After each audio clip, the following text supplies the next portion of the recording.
गणेश गीता दूसरा अध्याय कर्मयोग। वरेण्य उवाच।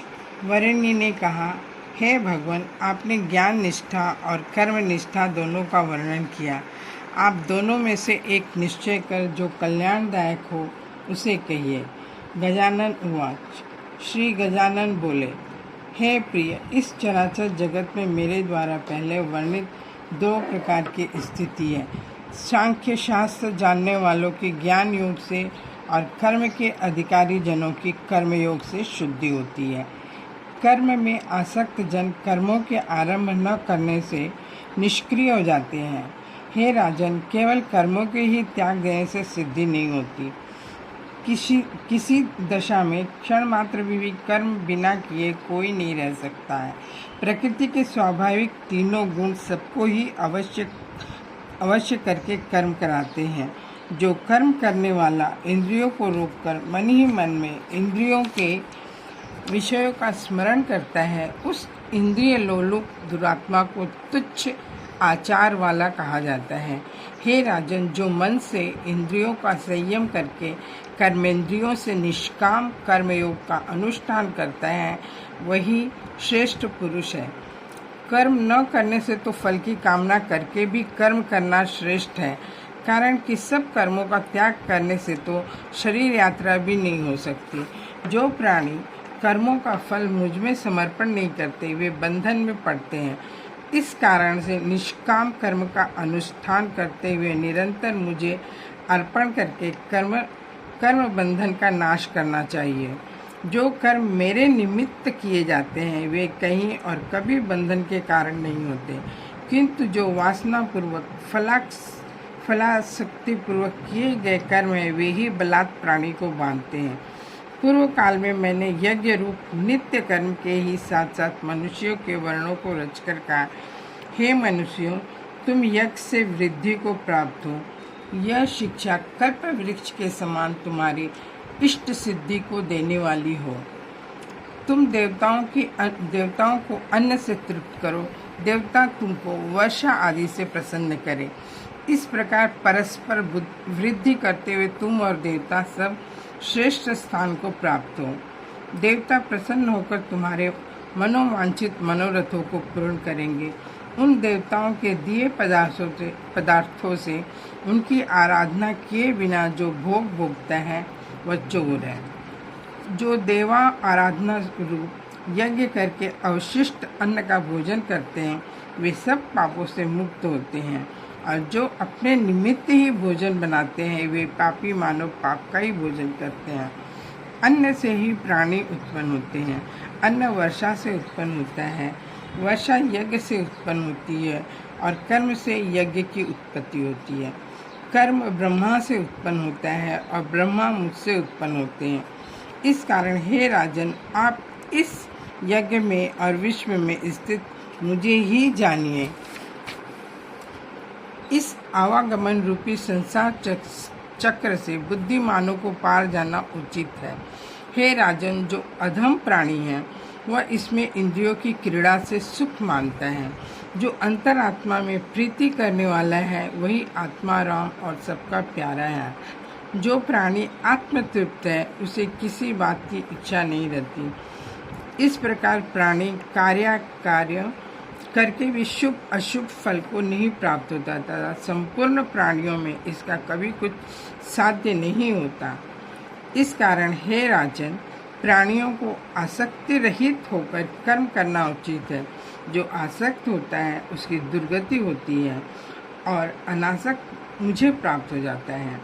हे राजन, प्राचीन काल में कर्म करने से बहुत से राजर्षि और ब्रह्मर्षि परम सिद्धि को प्राप्त हुए हैं। लोक संग्रह के निमित्त ही अनासक्त होकर कर्म करना उचित है। जो कर्म महान पुरुष करते हैं, वही कर्म अन्य सब करते हैं। वह जिसको प्रमाण मानते हैं, दूसरे भी उसी को मानते हैं। हे राजन, मुझे कोई वस्तु स्वर्गादि में भी दुर्लभ नहीं है, और मैं कर्म करके किसी अप्राप्त वस्तु को प्राप्त करने की भी इच्छा नहीं करता हूँ, फिर भी मैं कर्म करता हूँ। और हे महामते, यदि मैं आलसी तथा स्वच्छंद होकर कर्म न करूँ, तो सभी वर्ण कर्म छोड़कर केवल मेरा अनुगमन करने लगेंगे, तब मेरे ऐसा करने से सब वर्ण आचार भ्रष्ट होकर नष्ट हो जाएंगे। इससे इस संसार का नाश करने वाला और वर्ण संकर को उत्पन्न करने वाला भी मैं होऊंगा। जिस प्रकार कामना वाले अज्ञान से सदा कर्म करते रहते हैं, उसी प्रकार विद्वान को उचित है कि लोक संग्रह के निमित्त आसक्ति रहित होकर वो कर्म करता रहे। अज्ञान से कर्म करने वालों की भेद बुद्धि का त्याग करें तथा योग युक्त होकर कर्म करता हुआ वे सब कर्म मुझे अर्पण कर दें। हे राजन, अविद्या और गुणों के वशीभूत हुआ निरंतर कर्म करने में लगा हुआ व्यक्ति अहंकार से मूढ़ होकर अपने को कर्ता बताता है। जो कोई आत्मज्ञ सत्वादि गुण तथा उनके कर्मों के विभाग को इस प्रकार जानते हैं कि इंद्रियां अपने विषय में वर्तमान है, तो वे ऐसा जानकर कर्म में लिप्त नहीं होते। सत्व रज तम इन तीन गुणों से मोहित हुए प्राणी फल की इच्छा से कर्म करते हैं। उन अविश्वासी और आत्मद्रोहियों को सर्वज्ञ पुरुष कर्म मार्ग से चलायमान न करें। इस प्रकार पंडित को उचित है कि मुझमें ही नित्य नैमित्तिक कर्म को अर्पण कर दे। वह अहम और ममता बुद्धि का त्याग करके परम गति को प्राप्त हो जाएगा। ईर्ष्या न करने वाले जो भक्तिमान मनुष्य मेरे कहे हुए इस शुभ मार्ग का अनुष्ठान करते हैं, वे सब कर्मों से मुक्त हो जाते हैं। जो अज्ञान से चित्त के नष्ट होने के कारण इस मार्ग का अनुष्ठान नहीं करते हैं, उन ईर्ष्यालु मूर्ख और नष्ट बुद्धियों को मेरा शत्रु जानो। जब ज्ञानवान भी अपने स्वभाव के अनुसार चेष्टा करता है और उसी स्वभाव का अनुगमन करता है, तो स्वभाव को ग्रहण न करना व्यर्थ है। कर्मेंद्रिय और ज्ञानेंद्रिय के विषयों में काम और क्रोध उत्पन्न होते हैं। इनके वश में नहीं होना चाहिए, कारण कि यही प्राणी के शत्रु रूप है। अपना धर्म आदि गुण रहित हो तो भी अच्छा है, दूसरे का धर्म गुण युक्त होने से भी भला नहीं। अपने धर्म में मरना भी परलोक में कल्याणकारी है, परंतु दूसरे का श्रेष्ठ धर्म भी भय प्रदान करता है। वरेण्य उवाच, वरेण्य ने कहा, हे गणेश जी, प्राणी जो पाप करता है वह किसके द्वारा प्रेरित होता है? इच्छा नहीं करता हुआ भी बलात् किससे प्रेरित होता हुआ वह पापाचरण करता है? श्री गणेश जी बोले, रजोगुण और तमोगुण से उत्पन्न हुए ये काम और क्रोधी दो महापापी है। ये लोगों को अपने वश में करते हैं। इन्हीं दोनों के तुम महान शत्रु जानो। जिस प्रकार माया जगत को ढकती है, जैसे भाप जल को, और जैसे वर्षा काल का मेघ सूर्य को ढक लेता, उसी प्रकार काम ने सबको ढक लिया है। महाबली, सदैव द्वेष करने वाले और कभी पूरा न हो सकने वाले इस इच्छा रूप काम ने ही बुद्धिमानों के ज्ञान को भी ढक रखा है। यह काम बुद्धि, मन तथा इंद्रियों के आश्रित होकर रहता है। उन्हीं से ज्ञान को आच्छादित करके यह ज्ञानियों को भी मोहित करता है। अतः पहले मन के सहित इंद्रियों को वश में करके ज्ञान और विज्ञान के नाश करने वाले इस मनोद्व पापी काम को जीतना चाहिए।